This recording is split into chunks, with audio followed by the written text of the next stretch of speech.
আসসালামু আলাইকুম, ওয়েলকাম পাপড়িস লাইফস্টাইলে। চলে আসলাম আরেকটি নতুন ব্লগ ভিডিও নিয়ে। আশা করছি সবাই অনেক ভালো আছেন। আলহামদুলিল্লাহ আমি অনেক ভালো আছি। তো এই ভিডিওটা বাড়িতে গিয়েছিলাম তখনকার ভিডিও এটা। আমরা 3 বোন একটু বাইরে গিয়েছিলাম। আমার একটু চশমা বানানোর ছিল, তো প্রথমে চশমার দোকানে গিয়েছি, চশমার ফ্রেমগুলো চয়েস করছিলাম। তো এটা আমার ছোটো বোনের ছেলে। সবাই একটু মাশাআল্লাহ বলবেন প্লিজ। আর ভিডিওটা যারা অন করেছেন, পুরো ভিডিও দেখতে না পারলেও অন্তত 1 মিনিট ভিডিওটা দেখবেন প্লিজ। ভালো লাগলে একটা লাইক করবেন।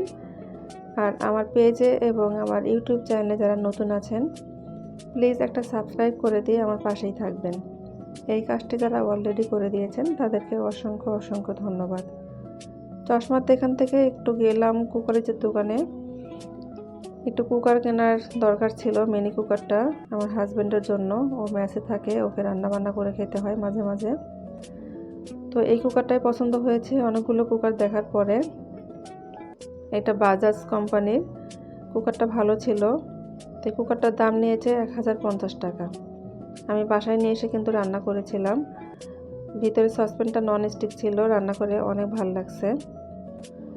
তো এটা আমি গাজীপুরে থাকি, এখানে অফলাইনে পাইনি, আমি অনলাইনে দেখেছিলাম এটা। তো বাড়িতে গিয়ে দেখলাম এটা অফলাইনে আছে, তো অফলাইন থেকে নিয়ে নিলাম।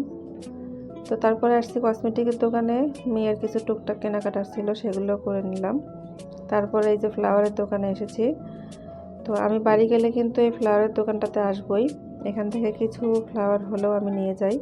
শুধু ফ্লাওয়ার না, বাড়িতে গেলে আমি টুকটাক সব কিছু কিনে নিয়ে আসার চেষ্টা করি, কারণ আমাদের বগুড়াতে অনেক কিছুর দাম অনেক কম পাওয়া যায় এবং জিনিসও ভালো পাওয়া যায়। তারপর বাসায় আসার পর এই যে সন্ধ্যার পরে আমরা 2 বোন মিলে প্যাকেটগুলো খুলছিলাম এবং ভিডিও করছিলাম এগুলো। তো আমার ছোটো বোনের কিন্তু ইউটিউব চ্যানেল আছে, আমি আগেও আমার কয়েকটা ভিডিওতে বলেছি, মোমেন্টস উইথ শম্পা।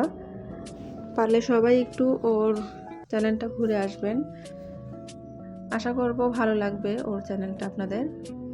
তো এক সাইডে আমি ভিডিও করে করে রাখছিলাম আমার জিনিসগুলো, ও আবার এক সাইডে ওর জিনিসগুলো ভিডিও করে করে রাখছিল।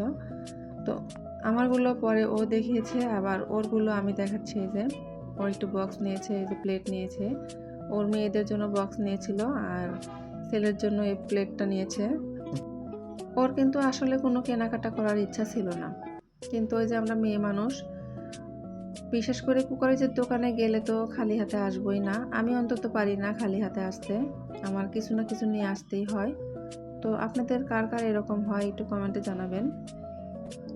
তো ভিডিও শেষ পর্যায়ে চলে আসছি, সবাই ভালো থাকবেন, সুস্থ থাকবেন। আল্লাহ হাফেজ। আসসালাম।